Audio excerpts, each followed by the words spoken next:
कभी महागठबंधन नहीं रहा, वो महाठगबंधन ही था। यह तो पारिवारिक पार्टी है।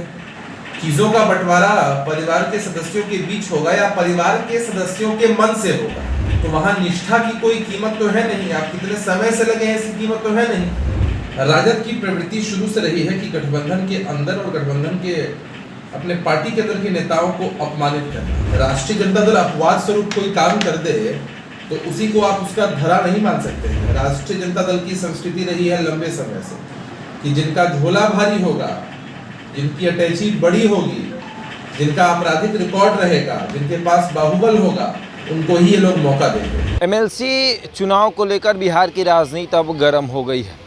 विधानसभा के कोटे से 7 सीटों पर जो इस एमएलसी का चुनाव हो रहा है, राजद ने अपने 3 उम्मीदवारों के नाम की घोषणा कर दी है। इसमें नुकसान हुआ है जदयू को, क्योंकि जदयू का 5 सीट था, लेकिन अब उनके पास संख्या बल इतनी है कि वो एक ही एमएलसी को भेज सकते हैं। ऐसे में अब राजद के जो उम्मीदवार हैं उनको लेकर भी राजनीति गर्म हो रही है, क्योंकि राजद ने एक आम से आम कार्यकर्ता को सदन में भेजा है। इसको लेकर जदयू प्रवक्ता अभिषेक झा ने राजद के ऊपर तंज कसा है। क्या कुछ कहा अभिषेक झा ने, सुनिए। नेता लाइन में लगे हैं अभी भी, अब्दुल बारी सिद्दीकी हो, मृत्युंजय तिवारी हो, इन सभी लोगों का मानना था कि अब मिलेगा। साधु पासवान ने तो विरोध भी किया है। ये बेचारे सो कॉल्ड वरिष्ठ नेता राष्ट्रीय जनता दल के उम्मीदों से अपनी पलकें बिछाए हुए थे कि शायद राष्ट्रीय जनता दल की तरफ से उनको मौका दिया जाएगा, लेकिन इनकी उम्मीदें और ऐसे नेताओं की उम्मीदें तो कई बार टूट चुकी हैं।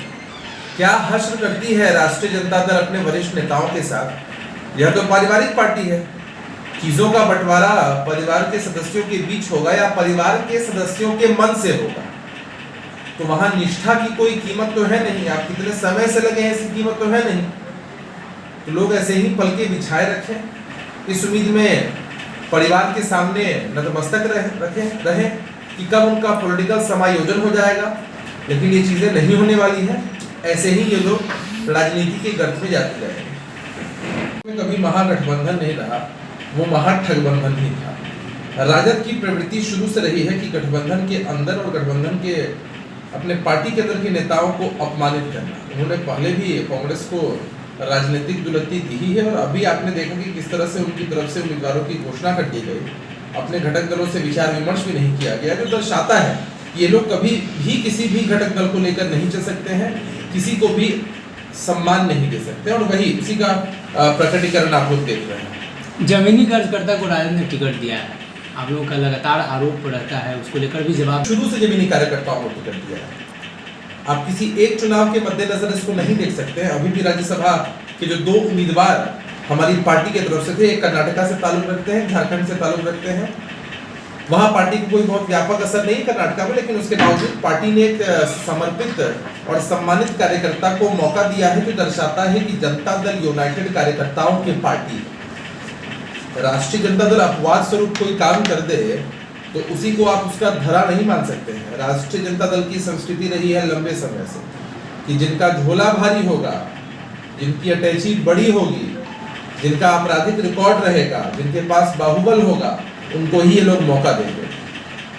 तो राष्ट्रीय जनता दल की संस्कृति यही रही है, और जनता उनके असली चरित्र को पहचानती है। इमेज सुधारने का प्रयास कर रहे हैं क्या इस तरह का टिकट देकर? इन्हीं का इमेज अगर जनता के सामने हूबहू आ चुका है, जनता जिनका असली चेहरा पहले ही देख चुकी है, वो लाख कोशिश कर रही में सुधारने की कुछ फायदा नहीं होने वाला है। इतने वर्षों से कोशिश कर रहे हैं, जनता उन्हें कभी मौका न दे रही है, न आगे